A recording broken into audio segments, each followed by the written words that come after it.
If your seed collection looks anything like mine, then you need to stick around for this video. Today I'm going to get all of this organized and inventoried so when those seed catalogs start showing up or planting time rolls around, everything will be easy to find and I'll know exactly what I have on hand. I'm Lynn for Mutiny Ranch, and this is the sorry state of my seeds right now. I've tried several different ways of sorting my seeds, including using these shoe boxes to hold seeds for different weather types and planting times, and that just hasn't worked out very well. I've also tried these photo albums, which are pretty popular.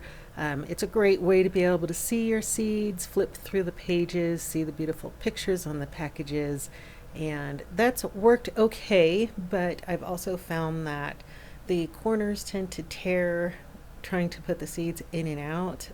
The first time I used this, I took my seeds to a seed swap and several of my pages got torn. And these being fixed pages means that I can't just tear out a page if it's damaged, and I can't replace it. So while it looks really nice, it just has not been super functional for me. I also like to keep my seeds in alphabetical order sometimes, and again, the pages are fixed, so I can't just buy a new variety and then move all the seeds down the row to keep things alphabetized. The other problem is, as these fill up and the bigger the seeds that you have, they get kind of distorted and really large, and they don't hold their shape. It makes it much harder to store. I've tried to use things like rubber bands to hold these together, just to keep it more compact, but it's still not an ideal situation. This is what I've decided on using. It's a photo storage case, hard-sided with a handle on it. What I really like about it is it has 16 individual photo cases that measure 4 inches by 6 inches and should be able to handle pretty much any size seed package that I have. So I separated out all of my seeds, putting like with like, so lettuces together, squashes together, flowers, herbs, and different greens, and just made a bunch of different piles.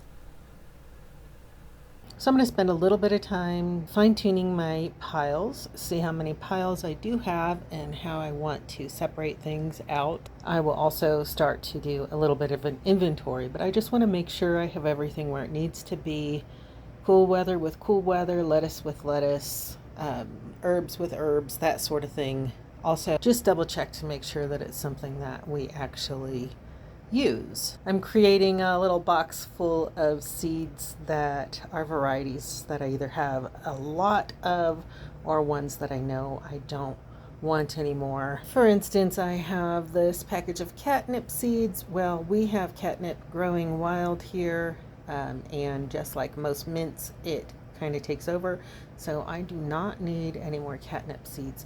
So this is going to go into a pile for a seed swap in the future. So these are all my squashes. I think what I'll do is separate summer from winter. I have my root vegetables here, quite a few of them actually, and all different size packaging, and they fit really nicely inside. These boxes, I already labeled this one for root vegetables. I'm going to set it right here in this slot. And it turned out, just with the vegetables and herbs that I have, I filled up this entire box. I will probably have to get a second sorter for my flowers, especially if I plan on expanding that a little bit. But I'm really happy that these fit. See how I broke it down? I have summer squash, winter squash, peppers, greens, brassicas, roots, tomatoes, tomatillos, carrots, lettuce, corn, melons, beans, cucumbers, herbs, and onions. So everything fits in here nicely. As you can probably tell, I have a lot of seeds. So much so that I had to actually just use a journal entry on my seed time account to log my inventory. I didn't have enough pages in my paper planner to do that. So I just logged everything here and I can find it easily. One thing about these being little individual containers is I can take this whole thing out into the garden, and if something were to happen and I left this out there, and it got rained on or just left out to the elements. At least not everything has been exposed. I really like that. And the other nice thing about this is that it takes up way less space. Just as a reminder, this is the shelf where all of my seeds were stored. This is basically everything I can get rid of. It's no longer being used. That's going to clear this entire shelf up. And here you can see that case here on the shelf and how little space that takes up. So even if I got a second one for flower seeds, it'll take up just a fraction of the space that mess of seeds was taking up. I hope that helps you get your seeds sorted and organized and reclaim some space back in your life.